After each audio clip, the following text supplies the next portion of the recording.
So as I try to like run down these videos of this magnum opus, right, I want to get to a topic that is important for me because it was my biggest growth, right?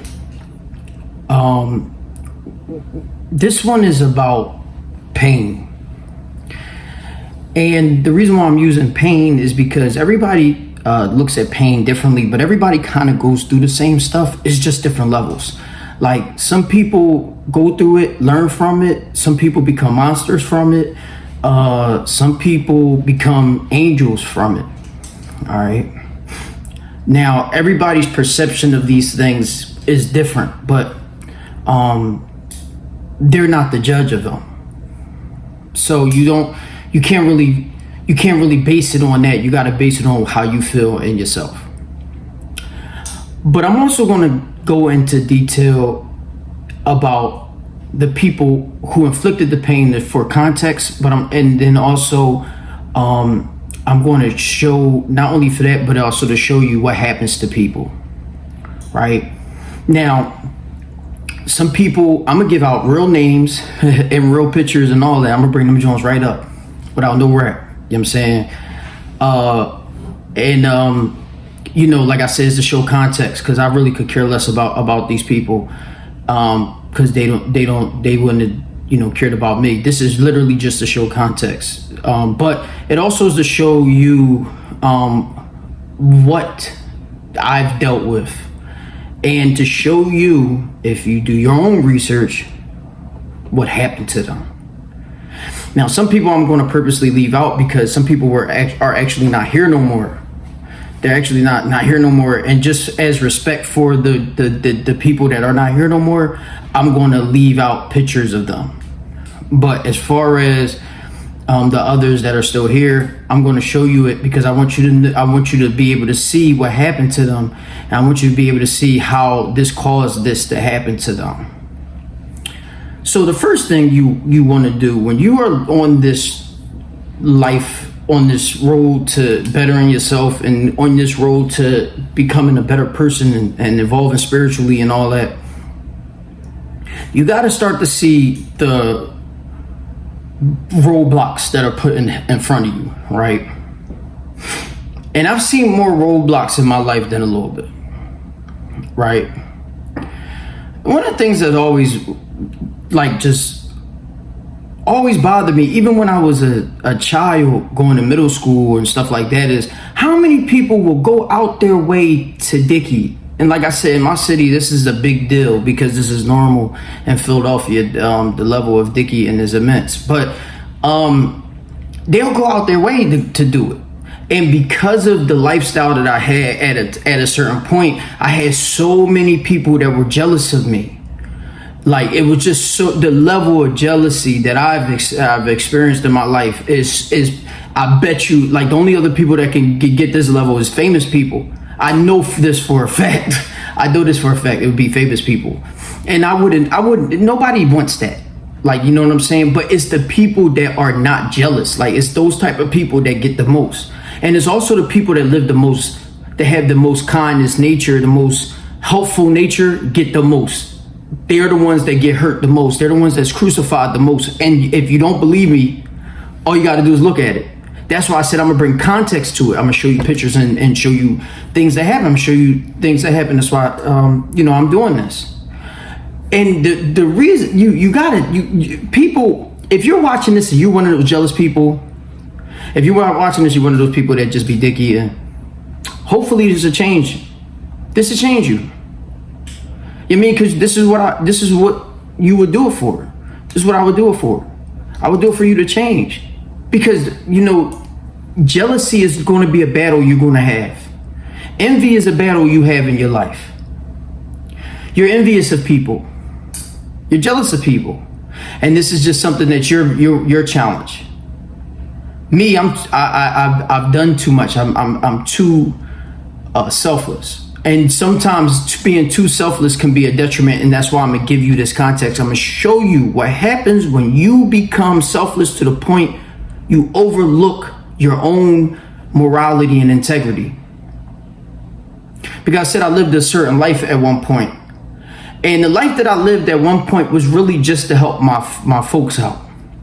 I was making money to help my folks out. That's really just what it is. You just want to try to lighten the load for the people around you. But if in that instance, I made the burden heavier. And that was for my own mother.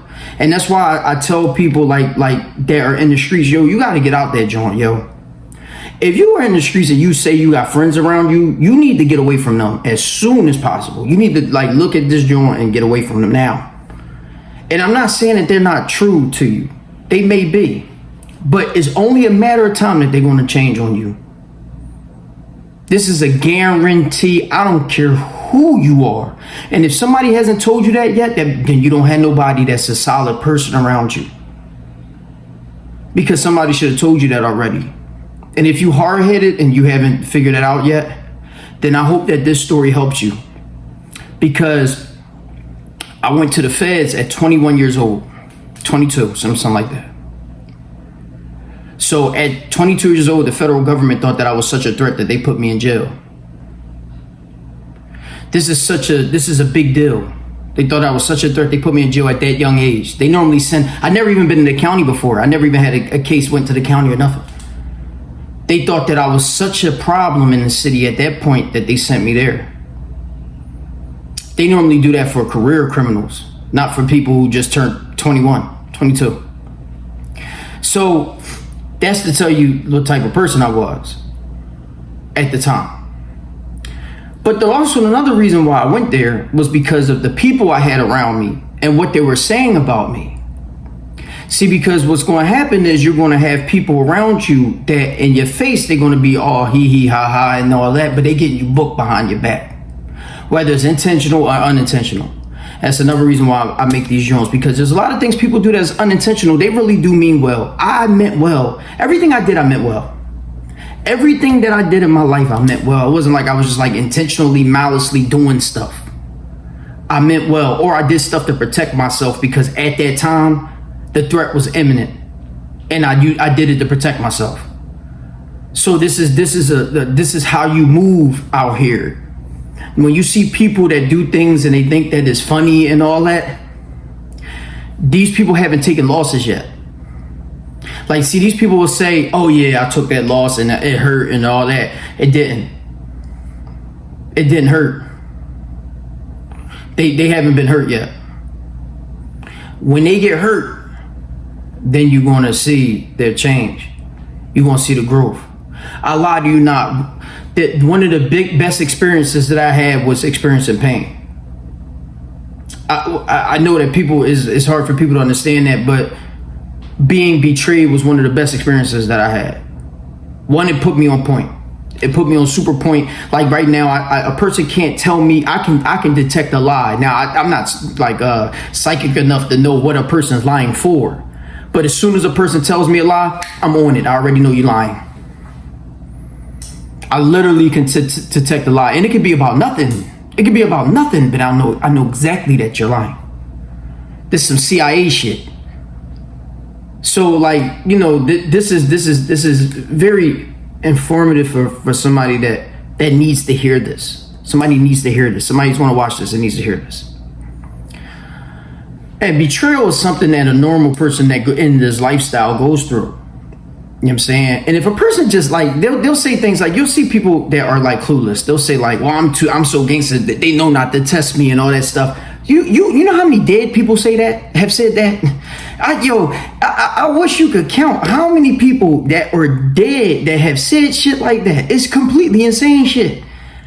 They will listen. It does not. Nobody on this planet is so gangster or so whatever that they can't get touched. A person one day just got up and said, I'm going to try to kill the president today. This is the type of shit that happens. The president almost got his head knocked off. The president. The president. And what happens is, you know, will a person fight back? Yes. Yes, of course they will fight back. I have. But you cannot never think that you're so gangster that you can't be touched. I mean, this is just complete insanity. And if you do think that, then, you know, just Get away from the people around you. And you know, a lot of people also do things almost like in like a fear type of thing, right? And if you've been through enough pain that I've experienced, fear doesn't matter to you at all anymore, right? Pain doesn't matter to you at all anymore. I mean, I've lost everything. I know what it feels like to lose everything. I know what it feels like to lose everything. When I say everything, I mean everything but God.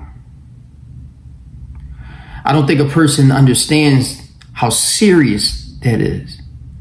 Do you understand that? If you have your mom in your life, do you understand what it feels like to lose that?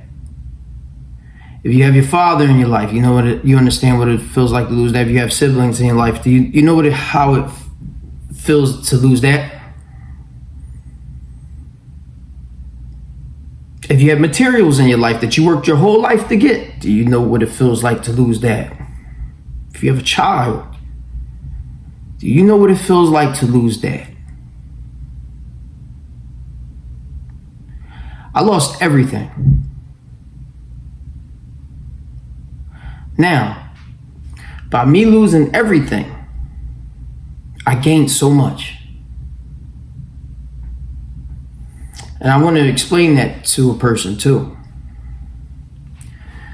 I always knew I was special. I mean, if the feds didn't stamp that at my age, at 20-something years old, then I would have not been able to look in the mirror. I knew that at that age. I understood that I was special.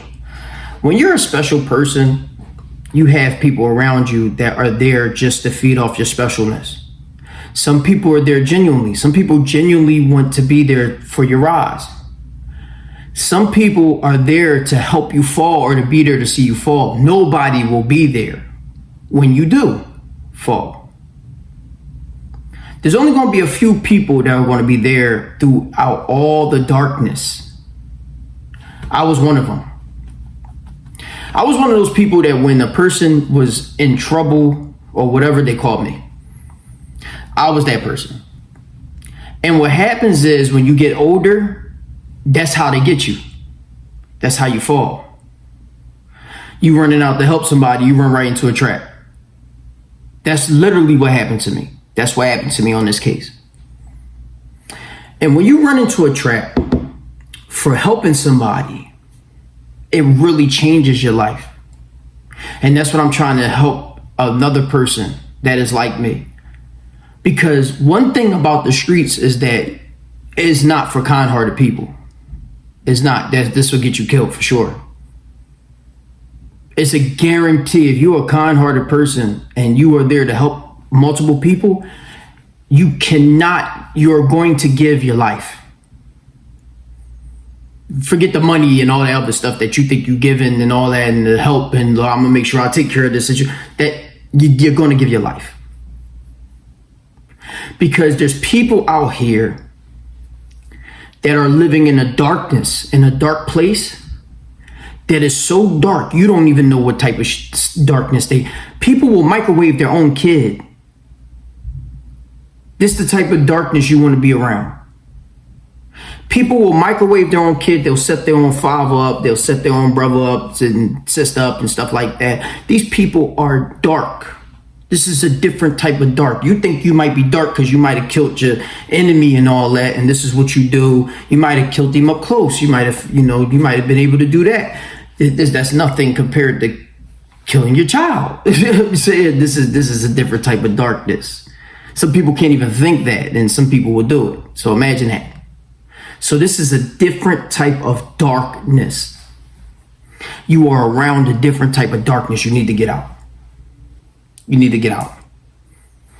That darkness will be there. That darkness has been there since the beginning of time. See this, I don't think people understand that we are living, this world is a physical world, but it's spiritually fought.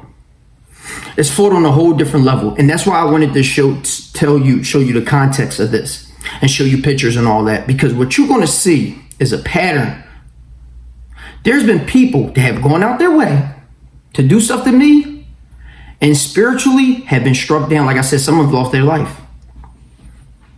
This is what happens when you dealing with somebody that's on a different level. I was always on a different level. I'm trying to attain something. You are in my way.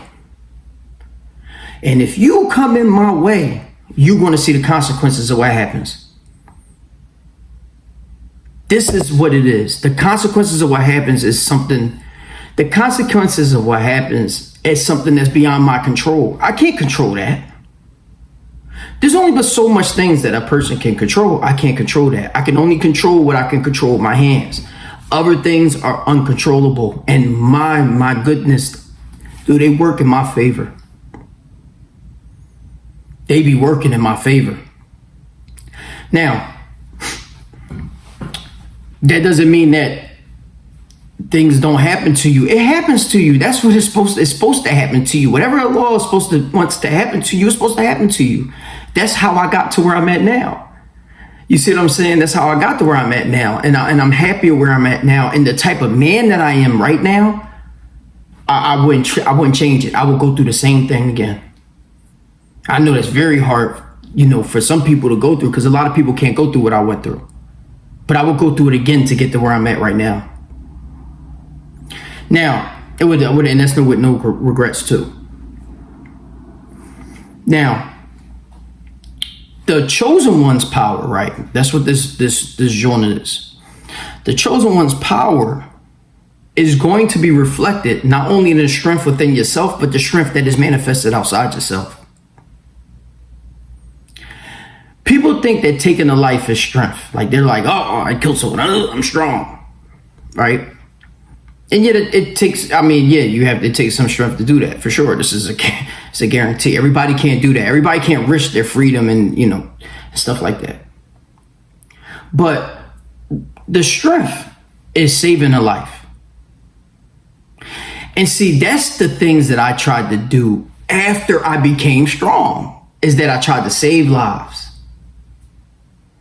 Now, when a person tries to save life, you are about to go through the worst pain imaginable.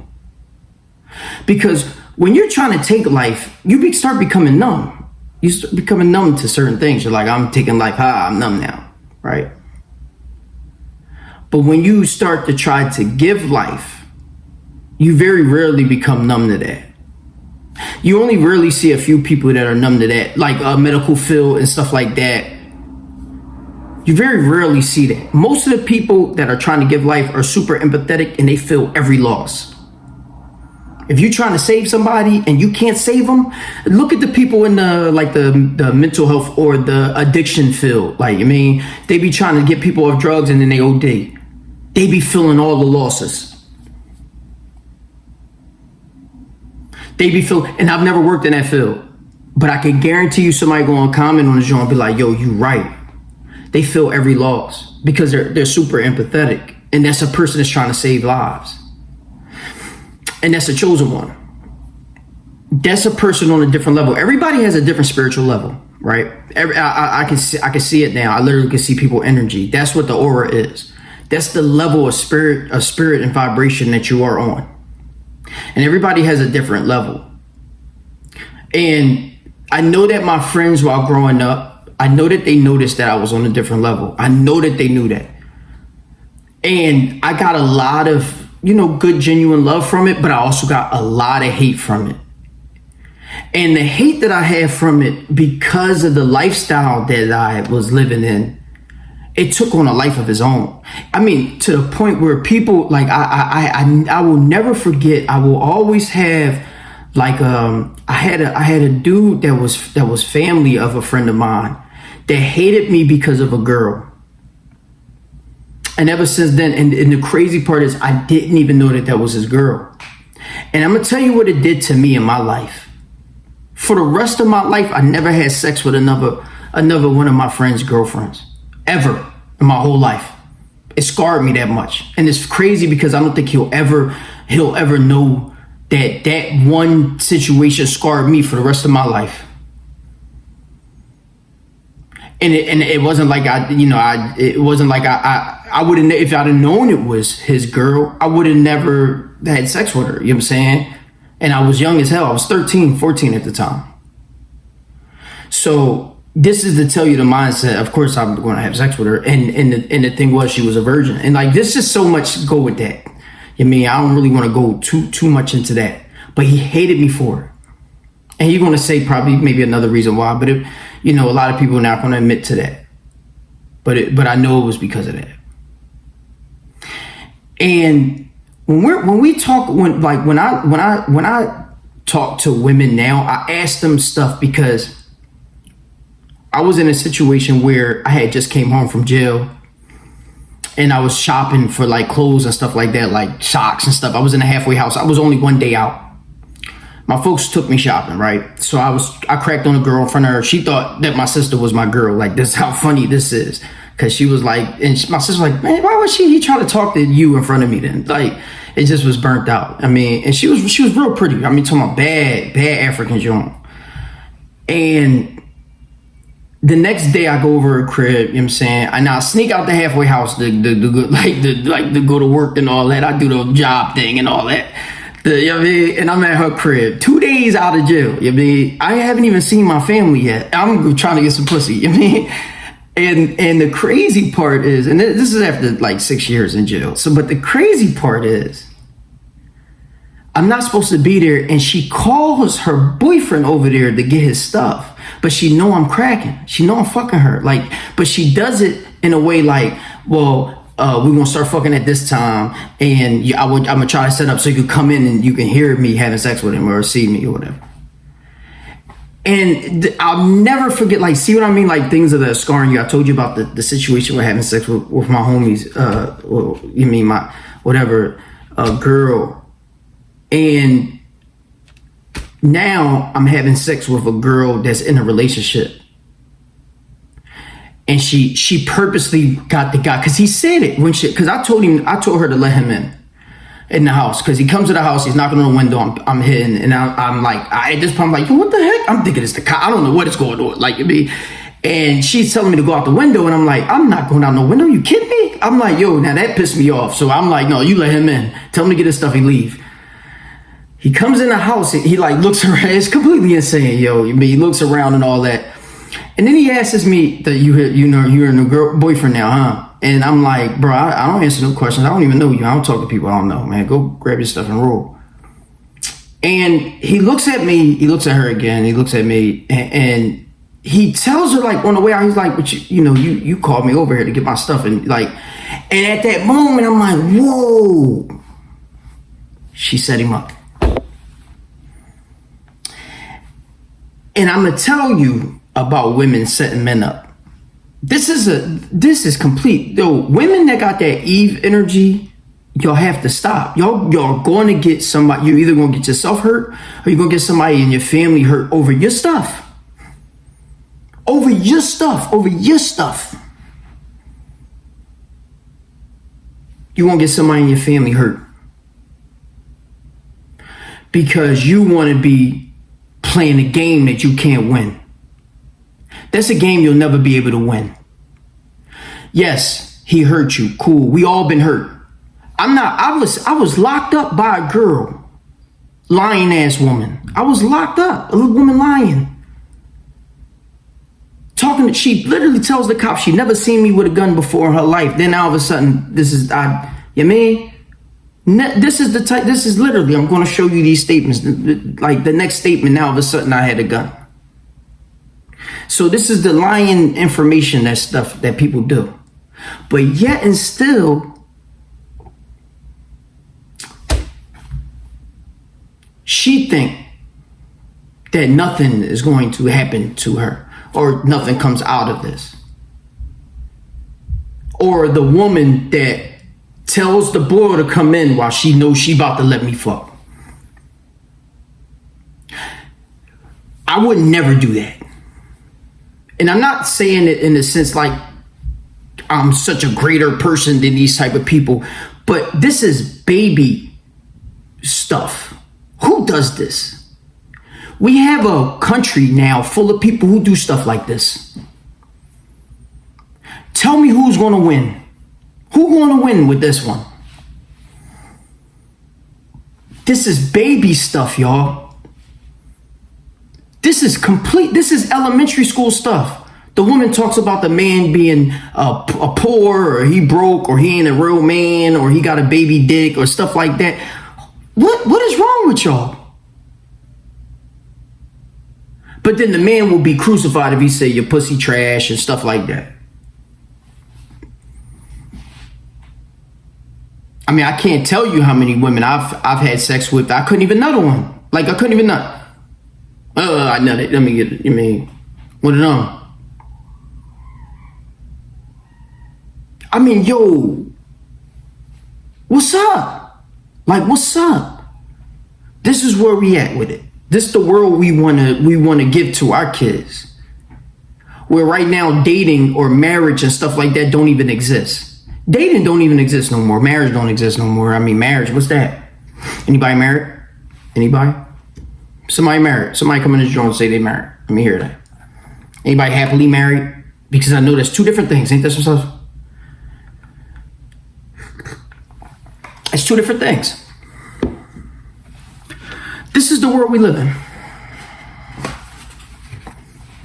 You cool with leaving this with your kids, to your kids. See,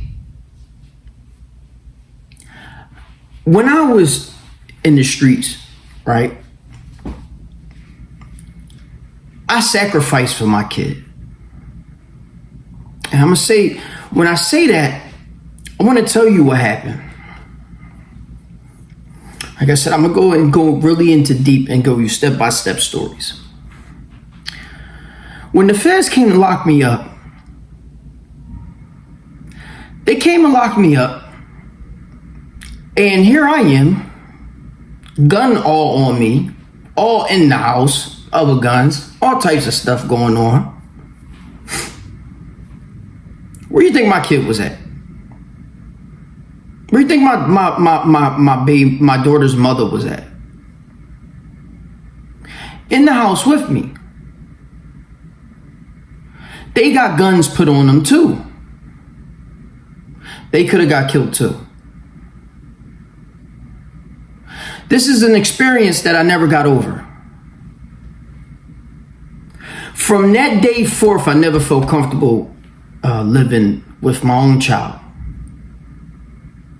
You know how hard that is for me to say, even right now, even on the joint right now, that I never felt comfortable living with my own child because I never wanted to put her in that situation again. And even when I'm talking about at a time when I'm not doing nothing, at this time I'm really chilling. Like I'm not doing nothing. And are you really chilling? I mean, are you ever really chilling?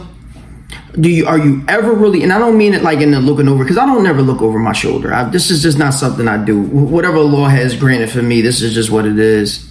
I'm not stupid, but I'm not going to be doing all the extra stuff, right? I'm going to make sure that I'm doing me. But let me tell you about protection. Like this is something I just never felt comfortable with. Because truthfully, if you act like this, I'm not living with this type of disaster. The disaster of a cop coming in and accidentally, shooting my daughter's mother or my child is something I would never be able to live with. I know this for a fact. I would never be able to live with.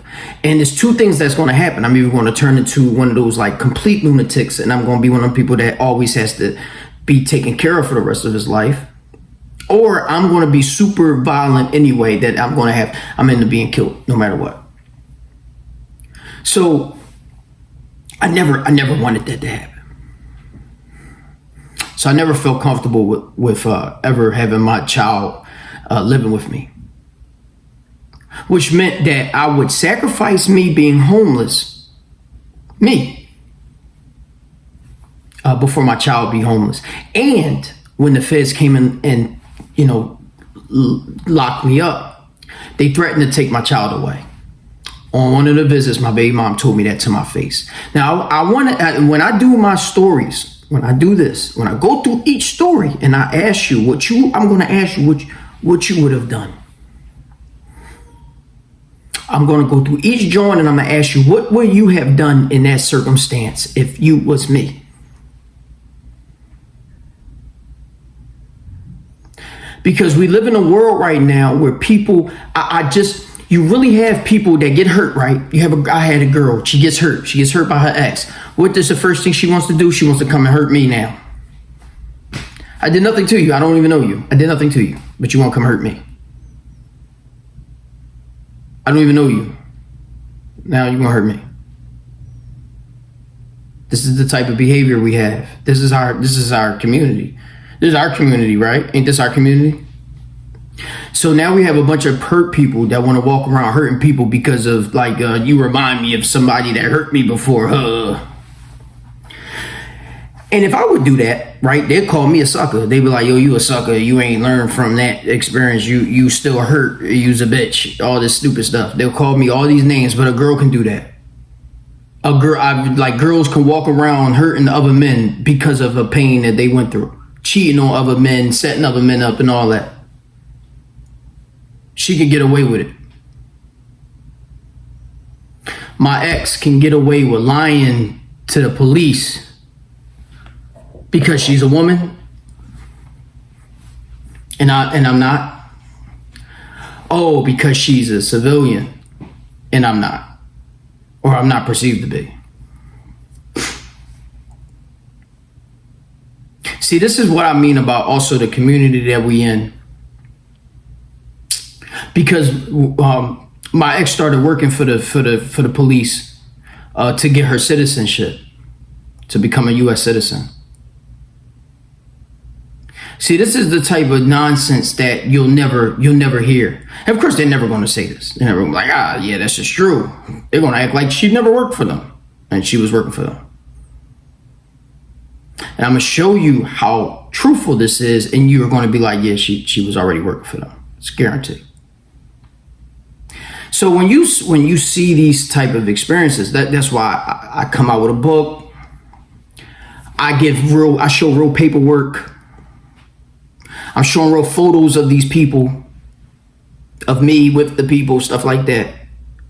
This is not a outing thing. I'm not doing nothing to get nobody booked or nothing like that. Like I said, it's to show context, but it's also to show you what's going to happen to them. This is also for you to compare what's going to happen to them. Because for me, I did everything just. I did everything on a level of justness. Like, I'm not a fall person. I'm not falling for anything. This is not just something I do. But I still would do things in a just way. And what I want people to understand is what happens is if I don't do things in a just way, if I wasn't going to, then watch what would happen if I do things unjustly. I want you to understand that when people snap or do things like go like crazy and stuff like that, there was a reason for that.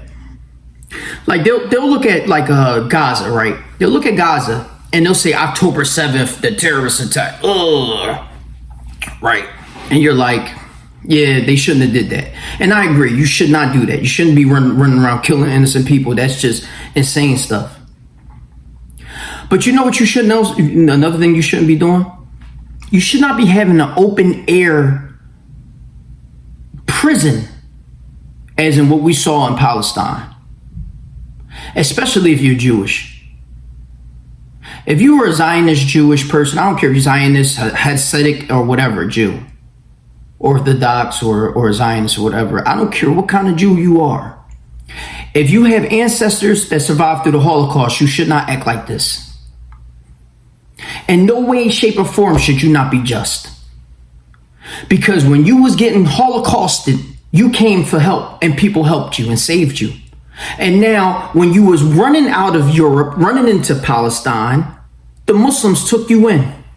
They didn't like taking you in, but they took you in no matter what. Because that's what Muslims do. What's the first thing you did? You beat them from the inside out. That's like you taking in a homeless person into your house and you feeding them, you clothing them, to let them get on their feet, and then they kick you out the house. It's their house now. Why would you make somebody else homeless when you was just homeless? Explain that to me. That's the world we have right now.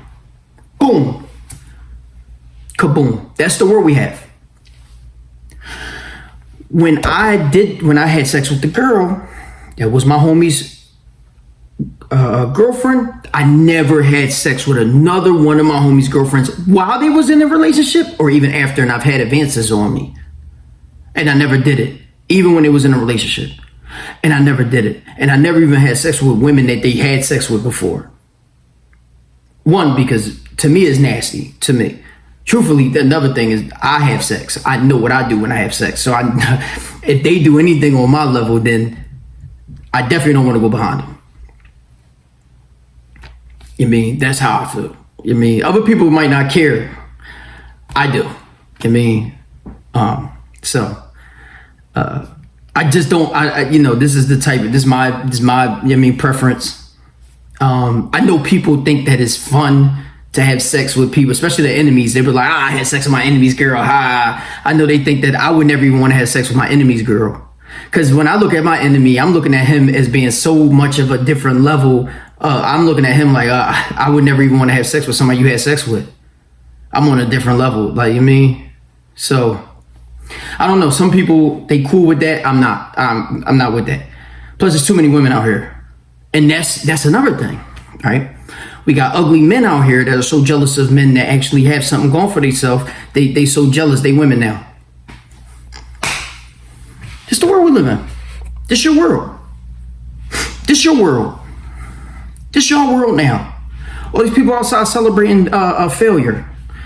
They out there celebrating jealousy and hatred and murder and all this dumb stuff. This is what y'all celebrate. Y'all like this. This your world. When you got the people that actually putting the work in, they're doing it to save themselves. Most of the time, they're doing it to save themselves. The ones that don't do it to save themselves are they insane for sure. But you cool with this. This is glorified for you. You like this. You like this world. And then you participate in it. You're helping to participate in it. Like, oh, we're going to get him. Ha. This is your world. Now, when you're helping to do this, I want you to think about it for a second. If you're helping to do this and you're participating in this, what you think's going to happen to you? Especially if you're doing it to somebody that's on a greater scale spiritually than you. That's what I'm going to show y'all. Now, I did a lot of context, so I'm going to do it in another video. This is to lay down the groundwork, so I'm going to actually make a couple joints. But that's what I'm going to show y'all. I'm going to show y'all what happens to people when they do this.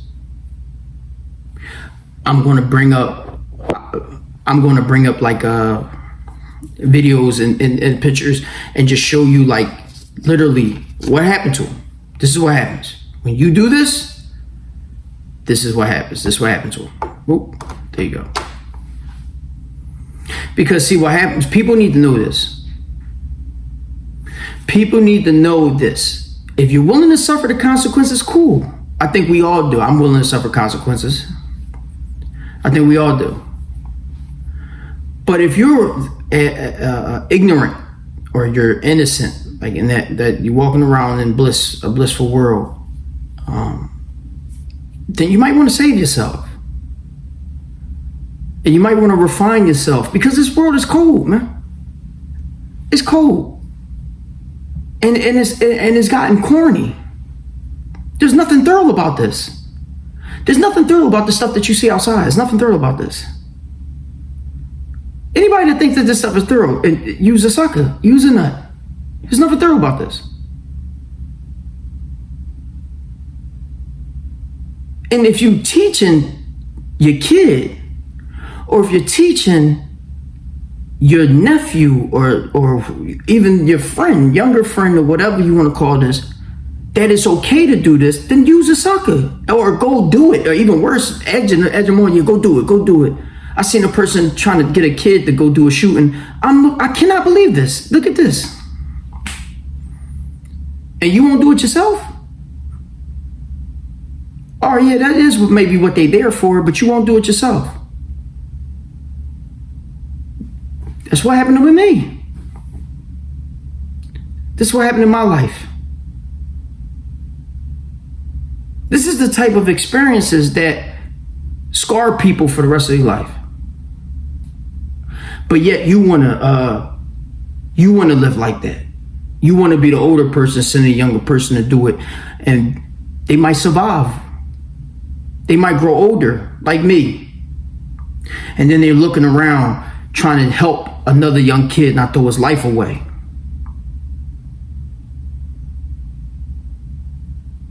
See, real gangsters put the work in themselves. But you know, that's another joint. That's another joint. I'm gonna finish this one. I'm gonna finish this one, and I'm gonna talk about how powerful a chosen one can be, and how many lives a chosen one can save, especially at a time like this. Because it seems like we're at a world right now where everybody is becoming stupid and immoral. So we're gonna bring thoroughness back. That's what we're gonna do. I'm out.